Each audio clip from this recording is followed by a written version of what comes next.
Hey, y'all.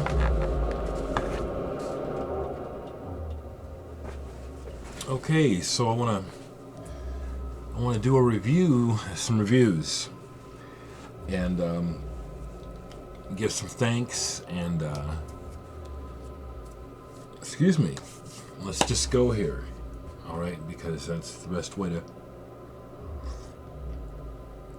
Let me move the lamp so it doesn't look like a hat every now and then.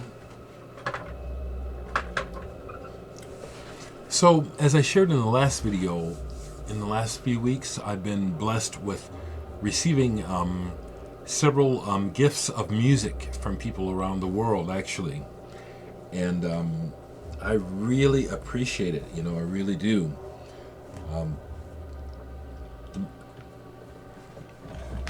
What I'm listening to, and one of the most recent packages I got was through a fellow named Sanjin, I believe is his name. And I spoke about him recently and left a link to his page. But he somehow has an association with the label L'Amour Records. And he sent me 2 of their latest releases. Plus, and they sent it in the swag bag, which I really appreciate. Nice swag bag. L'Amour Records.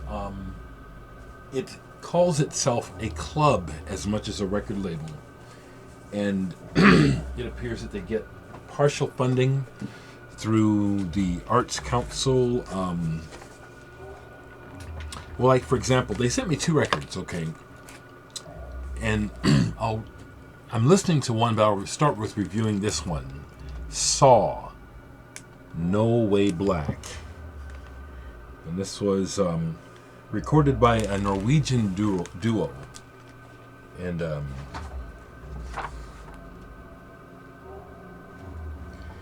I got the press release on the album. This is similar to what's happening here, but more active and more spatial. It's a duo of percussion, guitar, and electronics, and this is really something. I want to show the record because it's on a really nice clear, or kind of milky clear vinyl. Nice heavyweight, 180 gram. Receiving these records is just like mana. Greatly appreciate it, especially when it's so good like this. Now this one, I've actually already sparked some sales of this already by posting it on Facebook. I'm happy to say, a couple of people saw me post a picture of it and describe it.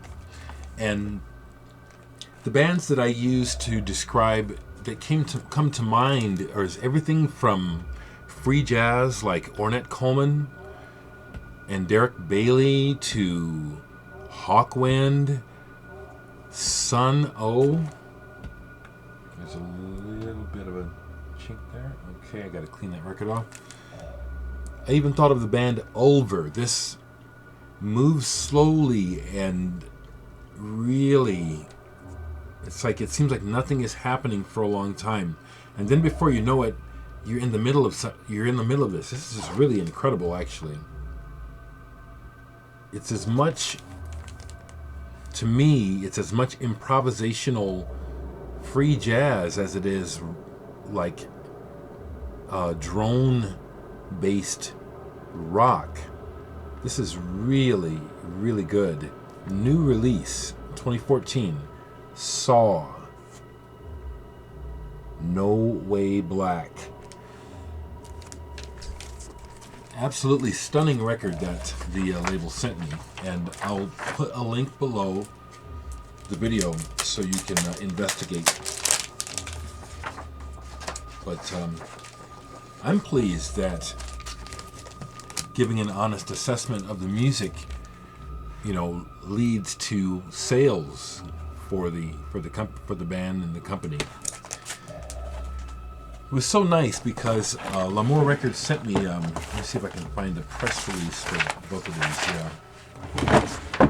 Really nice, sent me a descriptive press release about this next record, DJ Slim Vic. They sent me his latest EP, Barsark EP, which I'm listening to now. I'm going to take it off for a second so I can show it to you. Now, the label, L'Amour, is listed on Discogs, like most other labels, but this is so new that it's not listed yet. Slim Vic Barsark EP, as in Berserk. And that's what I was playing just now. Isn't that beautiful? Look at that. Awesome package. So appreciative that the label sent me these records. And again, what's so fantastic is it's not just, oh, I got some records. This is the kind of stuff that interests me. The way I describe music like this, you have to describe it in terms of what the sound is like. It's a drone, ambient, doom, whatever. But what I get from a lot of music like this, across genres, that hits me is when there's something very genuine about the expression, and somehow the people or the moment of expression was harnessed. And it can be harnessed in many different ways. Everything from a country song to a punk rock song, to this ambient, experimental, to hip hop, to rap. I don't hear everything the same way right away, but if there's something to an expression, if I hear it at the right time, or if I just hear it enough, it comes through. But this, L'Amour Records, this is exactly, I'll give this a huge thumbs up and hope that this leads to some interest from some of you folks that follow my channel to check out the releases on this label.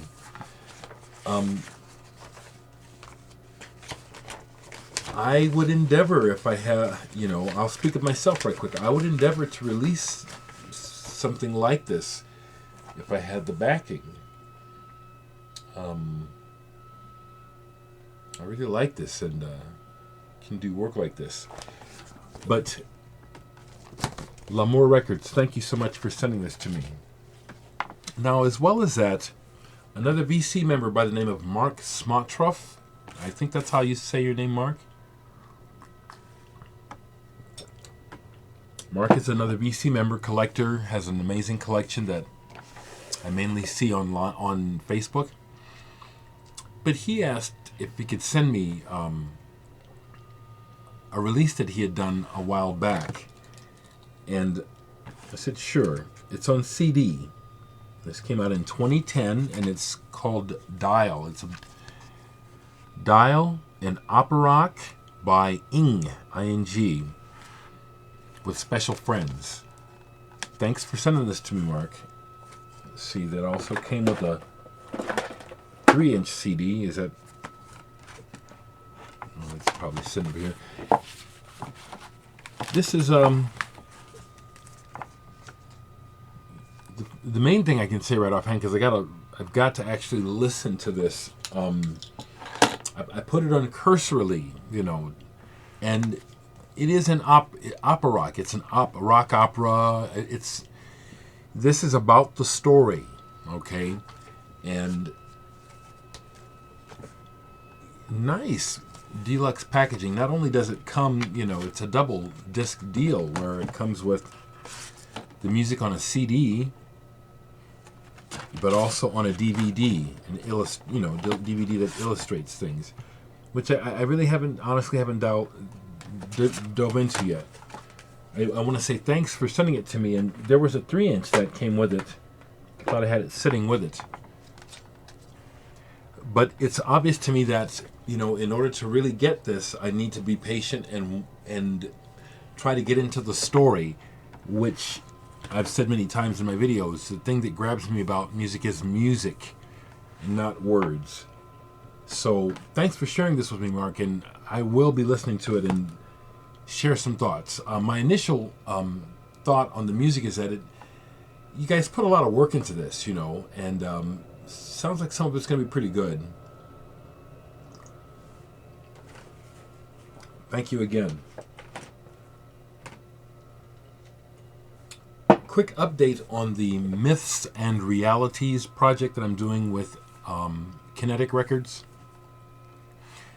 I just sent in my portion of the payment for production. Got word that payment was sent. Invoice. I got to see. I got my copy of the invoice. So we're good to go. This is all being handled over in Europe by my long-distance friend Savas, but a little nervous, because I'm just being honest. You know what I'm saying? Am I a control freak? No. I'm single and I have to take care of things myself. So having this being done for me, especially now that I just paid and it's a big chunk of what money I have, literally, so I got to get off my butt and hustle here somehow and drum up some money. Some more pre-orders would be nice, but obviously I've got to do some other things to raise some money to live on. My camera looks like it was just about to crash here. Hopefully the video didn't mess up. I'm going to keep going. Once again, I'll leave the links for Myths and Realities. You can listen. The music, to me, this old stuff of mine that I recorded at home on 4-track, it just sounds really wonderful to me now. And for the longest time, I didn't share it with many people because I was concerned about the quality. And in retrospect, it just has this neat homespun special quality that makes the music even more endearing. You can hear it for yourself, and you can own it. Some other music that I've been playing, because I'll keep going here. I see that people appreciate the longer videos, and I'll let this upload overnight. Just played this. Tom Ware, The Fourth Circle. Tom Ware is a friend of mine from Omaha, and someone I really need to get a hold of. His wife just passed away, and I went to the funeral, and I said, I got to get a hold of you, and I still haven't. The very first record I made back in the 80s was with Tom, a band we were in together called Norman and the Rockwells. We made our first record together. Tom is still an engineer, owns Warehouse Recordings here in Omaha. Very talented man. He put this album. It's electronic, He even references Herbie Hancock's Rocket real obviously on the first track on this. But when Tom released it on his own label, which I also have a copy of, I thought it would be fitting. I said, you ought to get a hold of Sky Records in Germany. I'll bet they'd put this out. And sure enough, he did contact him, and they did. Tom Ware, The Fourth Circle, my friend out of Omaha, on the German electronic music label Sky. This is good. A bit dated sounding, was released in '86. Yeah, but is it good? It is. It's good. NYL. This is about 1976 French band made up of members of Magma, Aim Son, and probably some other bands. Best way that I describe this is like a freak out rock. It's a mixture of acid rock and Zool magma type progressive moves.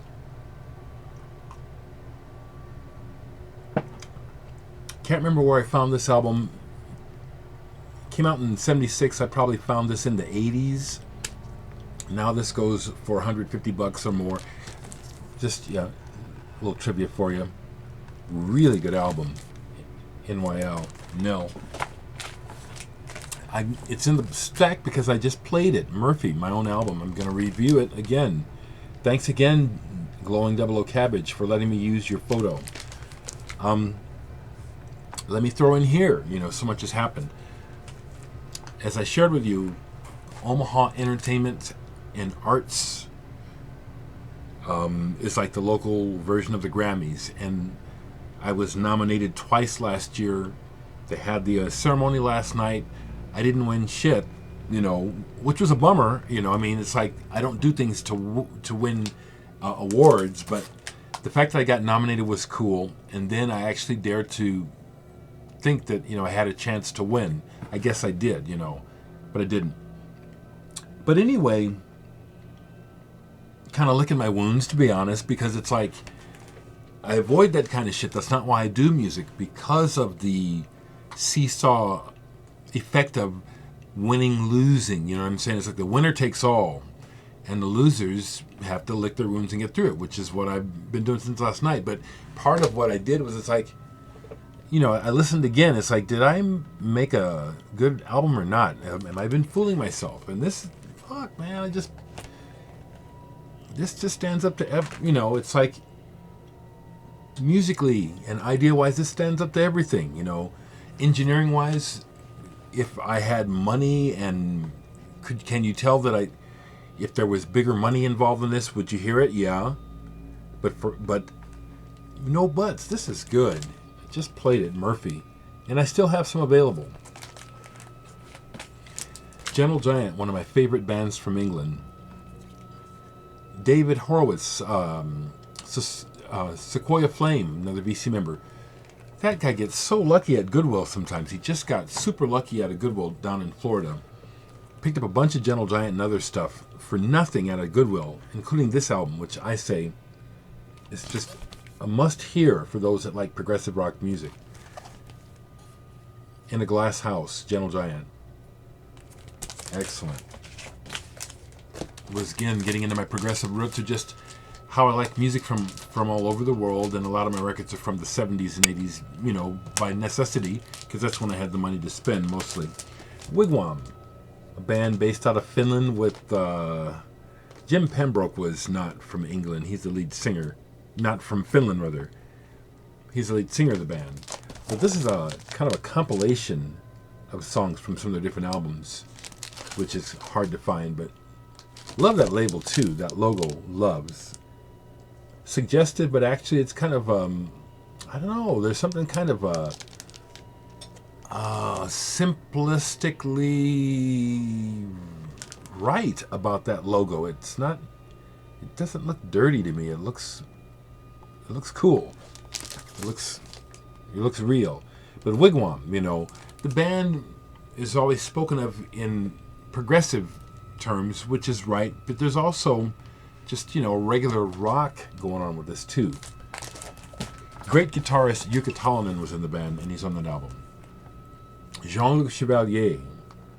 This came up again because of the VC. Dave Wayne is a musician, jazz drummer, who is a member, makes videos. I forget the name of his channel, but he was talking about this. And Dave is a very good musician himself.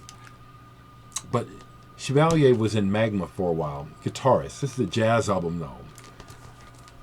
Kind of breezy, but very melodically beautiful.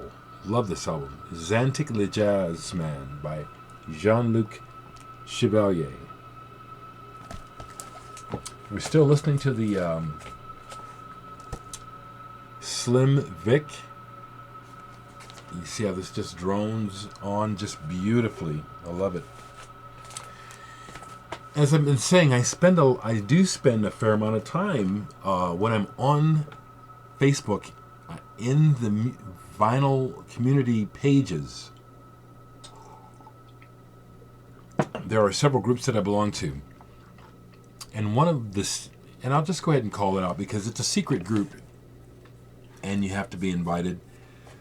But one of the secret groups I belong to, a bunch of really scholarly, knowledgeable DJs and musicians are in the group. And recently, a musician of note joined the group. Jeff Parker of Tortoise, Isotope 217, recently joined and started to post.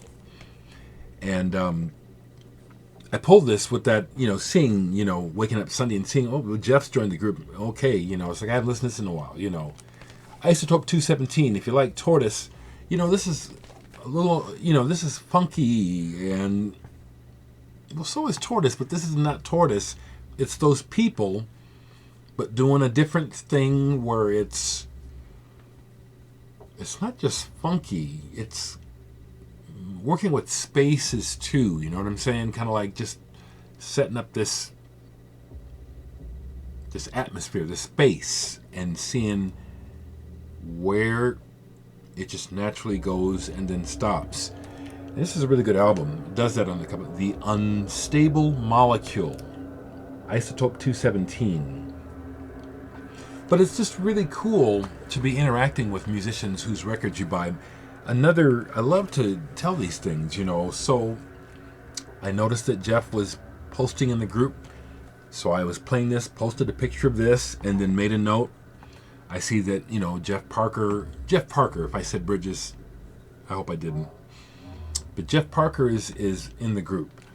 He saw that, posted back, and actually posted a picture he remembered.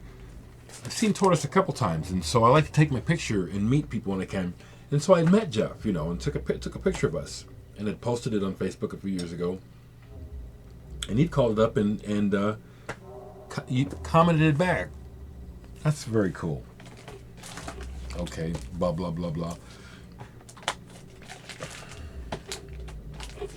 Friends. Mark Cohan, Jeff Williams, John Abercrombie, Clint Thornton, Clint Houston.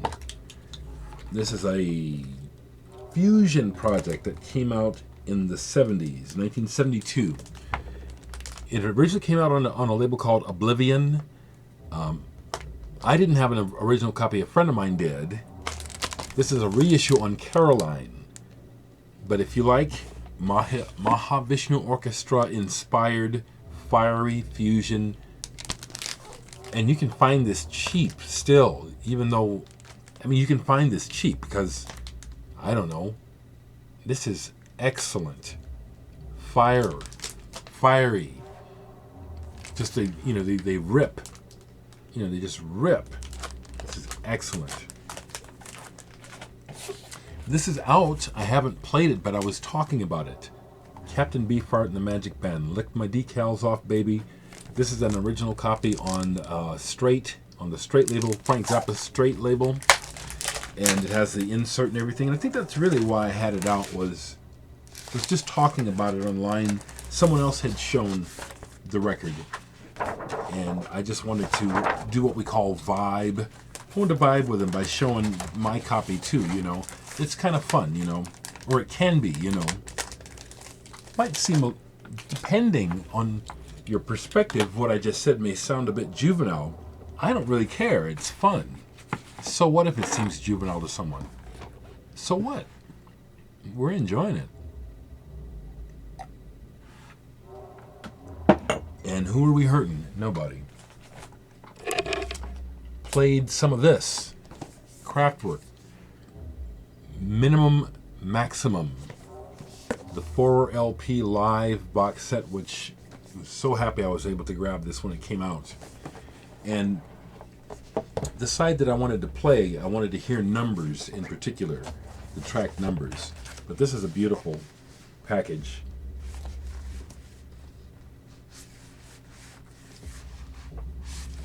I saw Kraftwerk on their very first trip to America. I came here to promote Audubon, and so I saw that tour, and I had never seen anything like that before, you know. It was really cool. The band Pavlov's Dog opened the show, and that was just a real mismatch.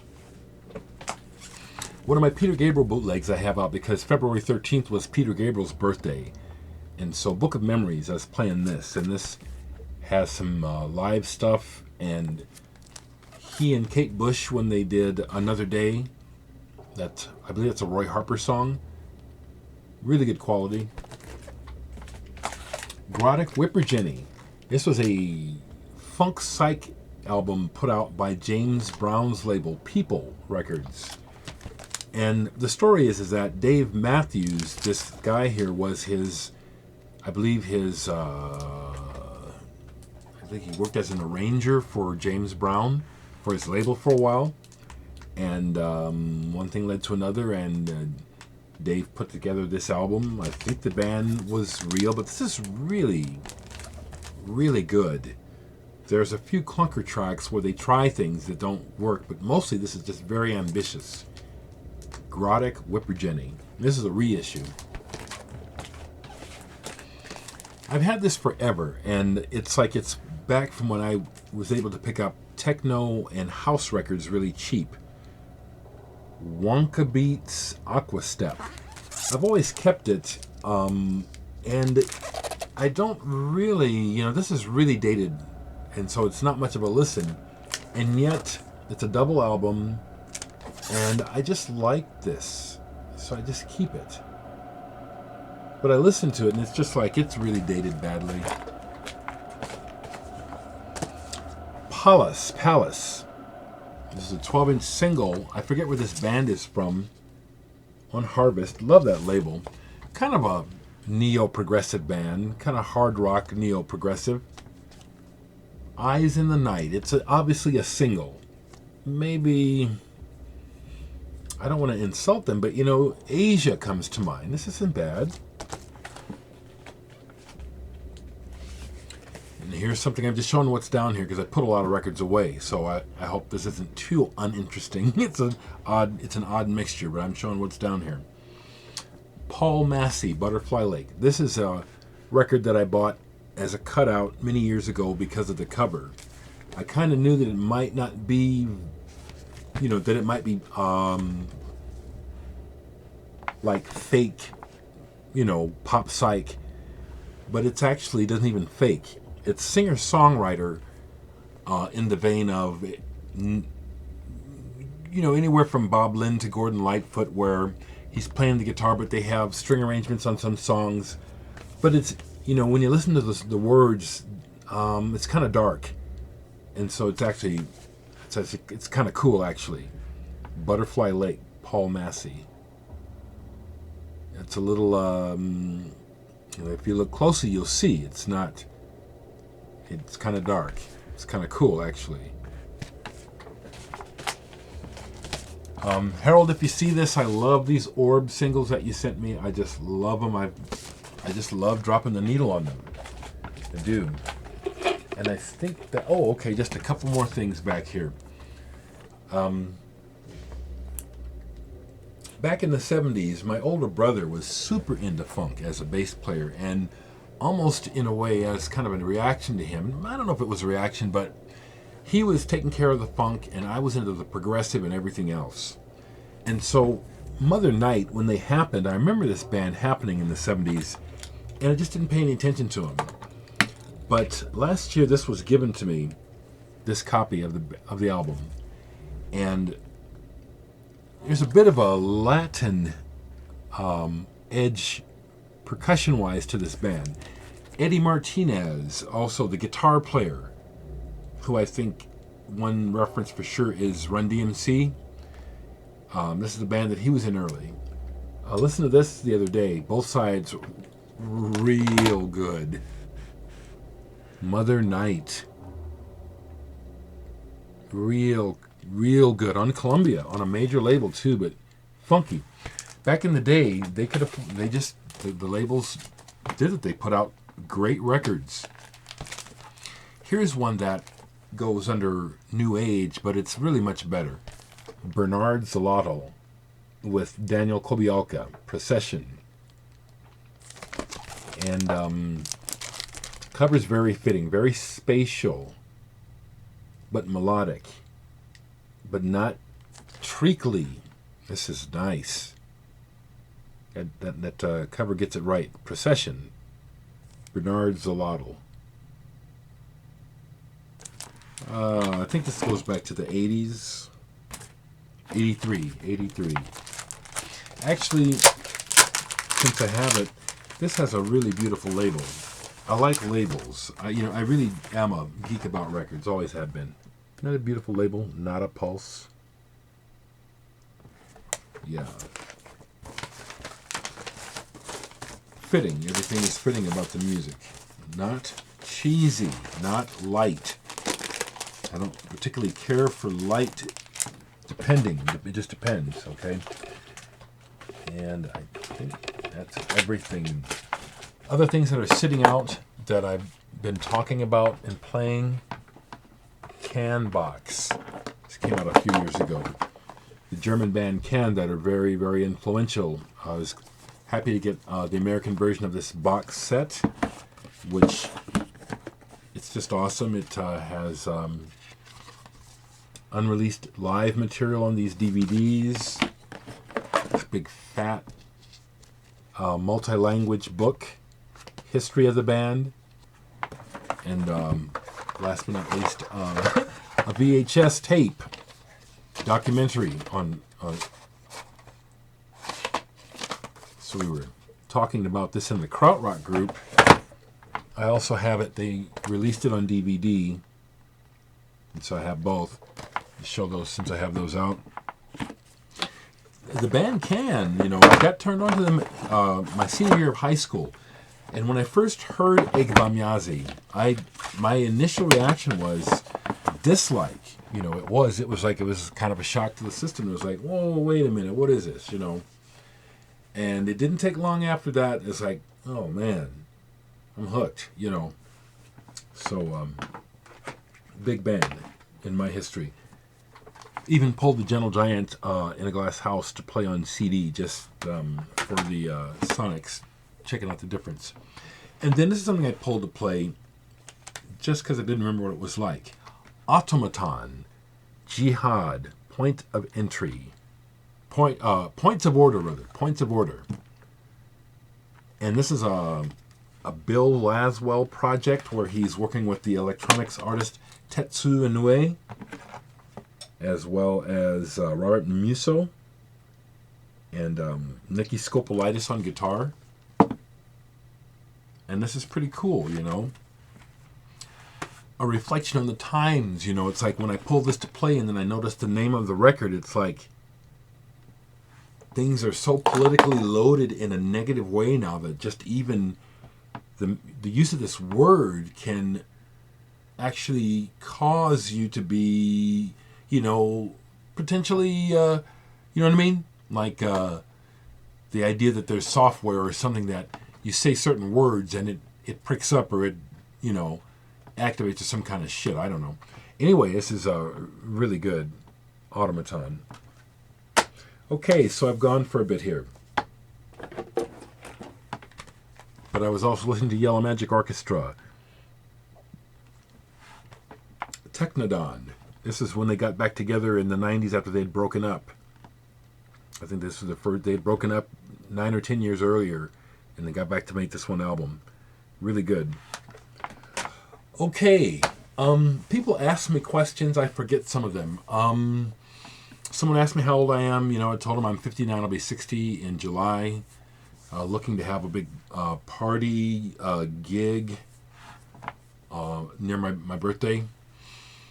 Other people have asked me questions about artists, and I don't know if I answered them, but someone asked about Jay Macis, I saw Jay Macis live, Dinosaur Jr., and that's the way for me to see them. I don't have any of their records. I have a CD that I got, a promo CD. I forget which one it is. But I've never heard a record by them that made me want to buy it. But seeing him live, is he a great guitarist? Yeah, and a nice guy, too. Okay, this has gone on for a while, and I could just talk, but I'm going to stop.